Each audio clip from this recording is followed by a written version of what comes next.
तीव्र पाणीटंचाईचा केवळ नागरिकांनाच नाही तर फळबागांनाही मोठा फटका बसला। अहिल्यानगरच्या श्रीगोंदा तालुक्यातील फळबागांना टँकरनं पाणी देण्याची वेळ शेतकऱ्यांवर आली। कोळगाव पांढरेवाडी येथील विश्वनाथ लगड या शेतकऱ्यांची 3 एकर संत्रा बाग आहे। गेल्या 1.5 महिन्यापासून त्यांनी आपली फळबाग वाचवण्यासाठी जवळपास 1 लाख रुपयांचं पाणी हे टँकरद्वारे विकत घेतलं। जोवर पाऊस येत नाही तोवर ही परिस्थिती आणखी बिकट होऊ शकते। तशातच कुकडी प्रकल्पाचं आवर्तन लांबल्यानं शेतकऱ्यांच्या अडचणीत आणखी भर पडली आहे।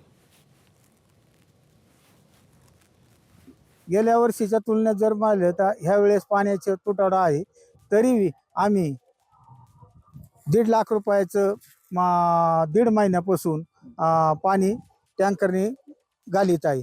अजून 1 लाखाचं तरी पाणी लागणार आहे। यावर्षी परिसरामध्ये उष्णतेची लाट तीव्र आहे सगळीकडेच, त्यामुळे पाणी खाली पाणीच राहिलेलं नाही। विहिरी आटलेल्या आहेत, बोर आटलेले आहेत, त्यामुळे थोडंसं शेतकरी अडचणीत आलेले आहेत आणि मग टँकरचा खर्च त्यांना पेलवत नाही आणि मग होणारा नफा त्यातून सगळे पैसे टँकरला त्या ठिकाणी द्यावे लागतात। मग शेतकरी त्या ठिकाणी अडचणीत चाललेला आहे।